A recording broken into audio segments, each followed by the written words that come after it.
Hello everyone, welcome back to Shiksha Guruji. आज हम बात करेंगे सीटेट का एग्ज़ाम है उससे कौन अपीयर कर सकता है, कौन कौन सीटेट का एग्ज़ाम है वो दे सकता है, और सीटेट के एग्ज़ाम के लिए आपके पास क्या एलिजिबिलिटी क्राइटेरिया होना चाहिए, आपकी क्वालिफ़िकेशन क्या होनी चाहिए। तो चलिए बिना देर किए वीडियो को शुरू करते हैं। अगर आप चैनल पर नए आए हैं तो वीडियो को लाइक करें, शेयर करें अपने दोस्तों के साथ और कमेंट करें अगर आपका कोई भी क्वेश्चन है तो। सबसे पहले सीटेट है क्या। CTET stand for central teacher eligibility test, जो कंडक्ट करवाता है सीबीएसई एस्पायरिंग फॉर टीचर्स। ये रिक्वायर होता है टीचिंग में, मेनली सेंट्रल गवर्नमेंट स्कूल में, जिसमें आप सीटेट क्लियर करने के बाद एनवीएस, केवीएस, आर्मी स्कूल्स इनमें अप्लाई कर सकते हैं। यानी कि ये एक सीढ़ी है आपकी गवर्नमेंट जॉब की तरफ जाने के लिए। सबसे पहले आपको सीटेट क्लियर करना होता है। मोस्ट प्रोबेबली इंडिया में हर जगह सीटेट है वो वैलिड है, एक आध स्टेट है उनको छोड़ के, जैसे हरियाणा में सीटेट है वो वैलिड नहीं है। हरियाणा का खुद का टेट है, एचटेट है, वो क्लियर करना पड़ता है।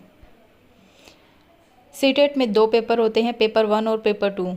पेपर 1 है वो प्राइमरी लेवल के लिए है और पेपर 2 है वो अपर प्राइमरी लेवल के लिए है। पेपर 1 में है वो क्लास 1 से 5th तक की, और पेपर 2 में क्लास है वो 6 से लेके 8 तक की होती है। Eligibility for paper 1। पेपर 1 के लिए आपकी जो एजुकेशन है उसकी क्या एलिजिबिलिटी होनी चाहिए। एटलीस्ट आपके पास 50% मार्क्स होने चाहिए क्लास 12th में। 2 साल का आपके पास डिप्लोमा होना चाहिए एलिमेंट्री एजुकेशन में, या आपके पास 4 साल का bachelor of elementary education diploma होना चाहिए, या 2 साल का आपके पास कोई स्पेशल एजुकेशन है उसका डिप्लोमा होना चाहिए। पेपर 2 के लिए एलिजिबिलिटी है वो क्या होनी चाहिए। ग्रेजुएशन की डिग्री हो आपके पास, 2 साल का आपका जो डिप्लोमा है, डिप्लोमा ऑफ एलिमेंट्री एजुकेशन या बीएड, 4 साल की जो बैचलर एलिमेंट्री एजुकेशन या इक्विवेलेंट प्रोग्राम है उसकी डिप्लोमा या डिग्री आपके पास होनी चाहिए। Additional information, final year student हैं वो एलिजिबल हैं, कोई भी एज की लिमिट नहीं है, कितने भी टाइम आप अटैम्प्ट्स है वो अपना दे सकते हो। 90 मार्क्स है वो जनरल कैटेगरी के लिए लेने कंपलसरी है पेपर क्लियर करने के लिए, और 82 मार्क्स है वो SC ST या अदर कोई भी कैटेगरी है उसके लिए। अदर स्टेट्स हैं वो सारे जनरल में ही काउंट होते हैं, उनको 90 मार्क्स ही लेने होते हैं दिल्ली के छोड़ के। बाकी सारे अदर स्टेट है वो जनरल कैटेगरी में काउंट होते हैं। आप फर्स्ट ईयर में हो तब भी आप फॉर्म है उसको अप्लाई करने के लिए एलिजिबल हो जाते हैं। अगर आपने आज ही एडमिशन लिया है और आज सीटेट के फॉर्म अप्लाई होने स्टार्ट हो गए हैं तो आप आज ही सीटेट का फॉर्म है वो अप्लाई कर सकते हैं, लेकिन विद इन कंडीशन ये है कि आपको 2 साल में ही आपकी डिग्री है वो कंप्लीट होनी चाहिए। सीटेट है वो इम्पोर्टेंट क्यों है।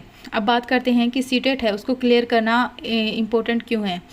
क्योंकि अगर आप सीटेट क्लियर कर देते हैं तो आप एलिजिबल हो जाते हैं केंद्रीय विद्यालय में, नवोदय विद्यालय में, आर्मी स्कूल में, और सम स्टेट गवर्नमेंट स्कूल, और कई आजकल प्राइवेट स्कूल्स में भी सीटेट है उसको प्रायोरिटी दी जाती है। सीटेट है वो क्लियर करने का मतलब ये नहीं है कि आपकी गवर्नमेंट जॉब है वो लग गई है, बल्कि ये एक सीढ़ी है जिसे आप चढ़ के आप गवर्नमेंट जॉब है उसकी तरफ आगे बढ़ सकते हैं। लास्टली हम कहेंगे कि सीटेट है वो फर्स्ट स्टेप है आपको एक सक्सेसफुल टीचिंग करियर बनाने के लिए प्रिपेयर करवाता है। ये आपको अच्छे तरीके से गवर्नमेंट टीचिंग की अपॉर्चुनिटी के लिए अनलॉक करता है, आपका ये गवर्नमेंट जॉब के लिए जो ताला है उसको अनलॉक ये करता है। Thank you. Like share subscribe करें आपके फेवरेट एजुकेशनल यूट्यूब चैनल शिक्षा गुरुजी को फॉर सच इन्फॉर्मेटिव वीडियोज़। अगर आपके कोई भी क्वेश्चन है तो आप कमेंट बॉक्स में पुट कर सकते हैं।